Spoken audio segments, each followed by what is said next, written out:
ঈদ মোবারক। ওরা বোঝে না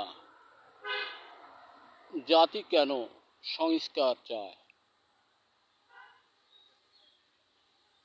ওদের ধারণা স্টাইলের সঙ্গে চলবো ফেরবো, হত দরিদ্র মানুষের মুখের অন্ন লুটে খাবো, কেড়ে খাবো, চাঁদাবাজি করব, তেলের বোতল পর্যন্ত চুরি করব, এটা ওদের বলে রাজনীতি। রাজনীতির কেজি কত? বোতল মেপে না, ওই ব্যাগ সদাই করে মানুষ বাড়ি যাচ্ছে, চাষা ব্যাগটা দেও, কোন সবই রাজনীতি। এই বেটা, এটা যদি রাজনীতি আর চোর নীতি কোনটা? হ্যাঁ, এ যদি রাজনীতি হয়, চোর নীতি কোনটা, ডাকাতি নীতি কোনটা? ফাজলামি জ্বালায় বাসি না আমরা। গ্রামের মানুষ, আমাদের মুখ খুলছো তোমরা, এরপরে তোমরাই হুঁশিয়ার। কোনো দরকার নেই ওসব রাজনীতি। রাজনীতির অপর নাম চোর নীতি। এটাই আমাদের দেশের জন্য, বিশ্বের অন্য দেশের জন্য না। কারণ যত রাজনীতিবিদ এরা এই গণতন্ত্রের মাঝ দিয়ে আমাদের এই গণতন্ত্র আমাদের চরিত্রের ধ্বংসের পথে নিয়ে গেছে, এরা প্রমাণ করছে। তাহলে আমাদের গণতন্ত্রের লাভ কি? গণতন্ত্রে নির্বাচিত হয়ে কারে জেলে দেব, কারে জেলে নেব, এই তো করছি। আর এখন পর্যন্ত তার প্রতিফলন বহন করছে। তাছাড়া তো দেশ ঠান্ডা হবে না, শীতল হবে না, উন্নয়ন হবে না। তাহলে কী করছি আমরা? এত সুন্দর রাজনীতি করলাম, চুরি ডাকাতি খুন খারাপি সবই করলাম, ইজ্জত মারলাম, সব করলাম, করিডোর শেষ পর্যন্ত দেশ ছাড়লাম, এরপরে দেশ ছেড়ে উড়ি যাইনি, আবার বলে জেলে যেতে হবে।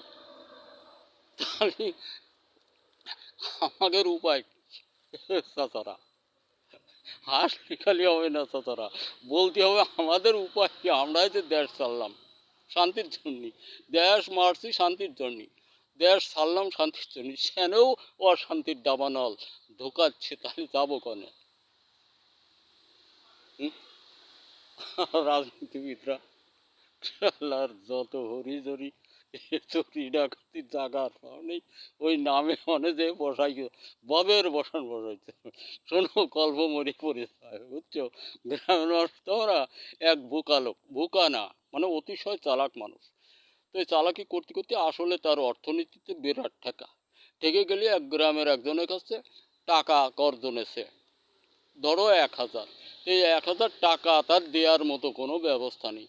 আর ওই লোকটা এলো বিচার, যখন 6 বছর, 6 মাস, 1 বছরের ভিতর দিতে পারেনি, এইবার কইছে ওর পর আমার লাভ দিতে হবে, আমার ঘরে টাকা থাকলে আমি ব্যবসা করে লাভ খাতাম, লাভ দিতে হবে। ও কইছে ঠিক আছে দিবানে। এভাবে আরও 5 বছর কাটি গেছে। এইবার কোচে টাকা হয়ে গেছে 1 লাখ।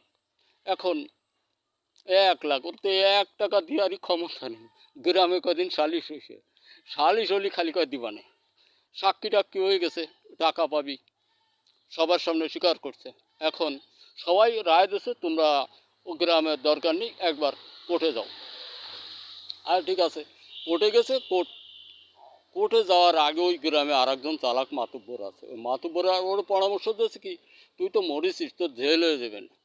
তাকে জেল অত সস্তা, হয়তো কয়ে না হয়ে যাবেন, তার থেকে একটা কাজ করে। কী কাজ? তোরে কোর্টে যে যাই বলে, টাকা নিচ্ছিলি স্বীকার করবি, আর যাই না, টাকা নিছিলি ফসাদ, কত নিছিলি ফসাদ, কবে দিবি ফসাদ। ঠিক আছে? তো কোর্টে যখন ম্যাজিস্ট্রেট জিজ্ঞেস করতেছে, ওই ফসাদ, কত নিছিলে ফসাদ, কবে দিবা স্যার ফসাদ, করে টোরে কোর্ট লেখা যে জাতি। তারপর কোর্টেতে বাইরে এসে মাতুব্বর আবার ওরে কইছে খাতি টাতিও বিত। মাতুব্বর তো জানতেছে কোর্ট বাঁচালাম, সব জায়গা বাঁচালাম, আমারে দিবেন এবার যে ভালিও, ওই যে টাকা ও পাইতে ওর অর্ধেক তো আমার দিবি। ভাইবে ওরে কইছে তার কিছু খাবি না, তা কাছে মাতুব্বর সাহেব খাবো, আমার কাছে তো জানেনি, কাছে টাকা যা লাগে আমি দিব না, চলে খাই। ববের খাওয়া খাইছে দুইজনে। খাইয়ে ডে বাইরে এসে আটতে আটতে চলে আসতেছে বাড়ি, 2-4 কিলোমিটার মাইল আটতে এসে এখন মাতুব্বর করছে তাহলে আমার টাকাটা দে। কয় যে মাতুব্বর সাহেব কী কন, আপনার ওটাও ফসাদ। ঠিক আছে, কয় যে আপনি যে কয়ে দিলেন যে যা কয় কবি ফসাদ, আমি তো তাই করছি, আপনি টাকার কথা করছেন, তাহলে তুই আমার টাকাটা দে। তো মাতুব্বর করছে ওটাও ফসাদ। তাহলে মাতুব্বর সাহেব যেটা চাইছেন ওটাও ফসাদ। এবার মাতুব্বর মাথায় হাত দিয়ে ওর একটু দোয়া করে দিল যে আমার দোয়ায় তুই যেন এসে থাকিস পৃথিবীতে। তো এখন কথা হলো, দেখেন হাস্যকর ব্যাপার, কথাগুলো অত্যন্ত বাস্তব। আমরা একেবার নির্বুদ্ধিতার মতো কাজ করছি। রাজনীতির নামে আমরা যে কাজগুলো করছি, আমাদের পার নিচে মাটি নেই। আর দেশটা কী ছিল জানেন? আমরা সবাই জানি। আমরা বলতে শরম হয়, কিন্তু তা না তো। শরম লজ্জা ঘৃণা ফেলে দেন, দিয়ে কন্দের দেশটা ভারত নিয়ে গেছিল। এর লজ্জা শরম সমস্ত কিছু বাদ দিয়ে ফেলাই দেন, দিয়ে কন যে আমরা দেশটা ভারতের হাতে তুলে দিয়েছিলাম। স্বয়ং স্রষ্টা যিনি সৃষ্টি করেছেন আল্লাহ, তিনি সাহায্য করেছেন এই দেশের কিছু মানুষ, তার মধ্যে এখন প্রধান নেতৃত্ব যিনি দিচ্ছেন ডক্টর ইউনূস সাহেব। বুঝছেন, আমরা সবাই ওনাকে, নির্বাচনের দরকার নেই, সংস্কারের জন্য উনি যতটা কাল বেঁচে থাকে অতটা কাল উনি নির্দ্বিধায় নির্বিলি দেশ চালাক। উন্নত শিরে যদি থাকতে চান, আর যদি কন্দেন আমরা গোলামের জাতি, গোলামি করে খাবো, তাহলে ওনরা তো সাইডে দিচ্ছে ভারত, ওর চেয়ে ভালো জায়গা বিয়ে দিয়ে দেবেন ইউনূস সাহেব। ডান্ডা খাবেন আর দেশ তারাই চালাবে, দিয়ে দিবেন। কোনডে রাজি কন? যদি কন তো আমরা পরদেশিদের হাতে ডান্ডা খাবো আর দেশ নিয়ম শৃঙ্খলার সাথে থাকবো, এই ব্যবস্থা ওনার হাতে আছে, আমি জানি। আর যদি কন্তে না, উনি চালাক, শান্তিপূর্ণভাবে আমাদের দেশটা সামনের দিক আগায় যাক, তাহলে সব রাজনীতিবিদের রাজনীতিবিদ তো কলাম আমরা কারা, ডুব দেই, একবারে ডুব দেই যে আমরা নেই, এরকম হয়ে যান। তাহলে দেশটা আসলে শৃঙ্খল সহ শান্তি আসবে, উন্নত শিরে থাকবে। আমরা ছোটোবেলাতে না, শুধু ছোটোবেলায় না, এই দেশটা যখন ওয়ার হলো প্রথম পাকিস্তানের সঙ্গে, আমরা ডিভাইডেড হলাম, এত তো আমরা মারাত্মক ভুল করছি, তারপরেও কথা যা করছি এটা সঠিকই করছি বলতে হয়। তো আমরা তখন এক্সটেনের ছাত্র, তাহলে সবই বুঝি এই দেশটা কেন ওয়ার হলো, কয় আনা নিয়ে, 6 আনা 6.5 আনা, সবই মিথ্যে। ভিত্তিটা ওই ইন্দিরা গান্ধী একটা কলা কৌশল করে এই কাম করলো, পাকিস্তানকে 2 ভাগে ভাগ করে একটা নামই বদলাই দিল বাংলাদেশ, দিয়ে এই দেশে হাতে নিয়ে এতকাল গোয়া মারিছে। আমরা মারা দিছি ভালোভাবে, ওরা আরামের সাথে মারিছে এতকাল। বুঝছেন? তো যাই হোক, এদিক আর যাবো না। আমরা চেষ্টা পাই সকলে সম্মিলিতভাবে ডক্টর ইউনূস সাহেবকে সাহায্য করব, আপনারা আমার সবার লাভ হবে। আর ওই যে আমি সব ভিডিওতে বলি, দেশের ছেলেরা মেয়েরা, তোমরা বাজে কোনো রাজনীতির সঙ্গে যোগাযোগ না রেখে নির্বিঘ্নে নিশ্চিতভাবে লেখাপড়ার সাথে স্বরচিত লেখার মতো তৈরি আবিষ্কারের দিকে মনোনিবেশ করো, বিশ্বের দিকে তাকাও, তাকাই তৈরি আবিষ্কারের দিকে যাও।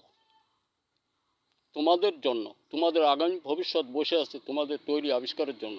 আর তোমাদের দেশে, বাংলাদেশে এত কর্মশালা হবে, তোমরা কর্ম নিয়ে তোমাদের চিন্তা করতে হবে না, তুমি এদেশে হোক আর বিদেশে হোক। এই জন্য তুমি সুন্দরে ভরে সামনের দিকে আগাতে থাকো। আর দেশের সকল কৃষক বন্ধু, আমরা আমাদের ফসল উৎপাদন হতে দূরে না যাই, তাহলে সমস্যা, এটা আমাদের হাতের যে কাজ, এটা বিশ্বের তামাম মানুষের একের পর এক সিরিয়ালি আমরা খেয়ে যাব। এজন্য আমাদের কাজ আমরা চালিয়ে যাব। আর সবাই সঠিক সুদৃষ্টি দিয়ে দেশটাকে সামনের দিকে আগাতে একমাত্র ডক্টর ইউনূস সাহেব এবং ওনার সদল বলে, উনি যাকে পছন্দ করেন তাকে সাথে নিয়ে দেশ চালাক। আমরা গ্রামের মানুষ হই আর শহরের মানুষ হই, সকলেই মিলেমিশে তাকে সাহায্য করি। ধন্যবাদ। দেখা হতে পারে আর একটা ভিডিওতে। আমারও 18টা মাটি ও ফসল বিষয়ে 18টা আবিষ্কার এবং প্রযুক্তি পণ্য, মাছের জন্য 8টি, আরও বিভিন্ন দিকে আছে, আমি এত দূর আর এখন যাব না। সব অপ্রকাশিত, তাও গায়ের জোর মতো কিছু প্যাকেট করেছি 2টা মালের, এগুলো আমি বিক্রি করি। সফলতায় আই চ্যালেঞ্জ দ্য ওয়ার্ল্ড।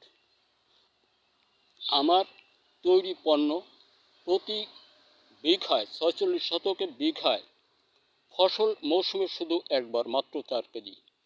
কোনো বিফলতা দেখাতে পারলে আমি টাকা ফেরত বলেই কোনো কথা নয়, জাতি আমাকে যেটা দেবে আমি ওটা অবনত মস্তকে মেনে নেব। তার আগে আমি কারো কাছে মাথা নত করি না, সুমহান আল্লাহ ছাড়া। কারণ আমি জানি আমার তৈরিটা সফলতায় ভরা, নিশ্চয়তা। যে কোনো ফসল মৌসুমে শুধুই ৪ কেজি, মৌসুমে মাত্র একবার, অধিক দিলে ক্ষতি নেই। কিন্তু দেবেন কেন? একবারেই আপনার যথেষ্ট। ধান দাবা তাওয়া হাতে পচা মরা, ছত্রাক ভাইরাস জনিত। অতীতে আমি কাউকে বলি নাই যে এটা জমিতে দিলে দস্তা ব্রণ থিওবিট এক ক্রান্তি দিতে হয় না, আর ওই রোগগুলো থাকে না, দেখুন কত সাহায্য করে একজন কৃষককে অর্থনীতির দিকে, যে দস্তা ব্রণ থিওবিটে বিঘায় প্রায় ১,০০০, ১,৫০০, ২,০০০ চলে যায়। এ টাকাটা আপনার থেকে গেল, আর এখানে খরচ হয় ৪ কেজিতে মাত্র ৬০০ টাকা। আপনার মাঠের সুনাম ধন্য ফসল অধিক ফলনে আপনি বাড়িতে আনবেন। মৌসুমে শুধু একবার, বিঘায় মাত্র ৪ কেজি। বারুদ, মধুবন, মেঘবান, বনশ্রী, ওরাকল, মধুমিত্র ইত্যাদি নামে আপনারা আমার পণ্যগুলি খতিয়ে দেখুন। গাজীপুর খামারবাড়ি, এদেশের অনেক এনজিও সহ সকলেই আমাকে অবজার্ভ করছেন, বা ওনারা যথাসম্ভব আমাকে যতটুকু সাহায্য করছেন আমি পেয়েছি। কিন্তু আরও দরকার ছিল, যেটা সে কথাগুলি আর এক সময় বলবো। ওনাদের লাইফ হিস্ট্রি, ওনারা অনেকেই রিটায়ার্ড করে চলে গেছেন, বড় বড় অফিসার, এদেশের শ্রেষ্ঠ জন পর্যন্ত রিটায়ার্ড করে চলে গেছেন। তাই আমি একটা ভিডিওতে বলছিলাম, আপনি তো রিটায়ার্ড করে চলে গেলেন, আমি আব্দুল গফুর সেভাবেই আছি। আপনি যে আমার কাছে যে অ্যামাউন্টটা চাইছিলেন আমি আপনাকে দেইনি, আপনি রিটায়ার্ড করে বাড়িতে চলে গেলেন, আপনি কি আমার ওই টাকাটা পেয়েছেন? আমার কাছে যে টাকাটা ধার্য করেছিলেন? বোধ করি না। তাহলে আপনি একটু লিখে দিয়ে গেলে আপনার সফলতা কোথায় হতো? সমগ্র জাতির কল্যাণের দিকে অন্তত ঘুগবর না খেয়ে একটা সিগনেচার তো হতো। এর জন্য হতে পারতো হয়তো আপনার জান্নাত। ধন্যবাদ। দেখা হতে পারে একটা ভিডিওতে।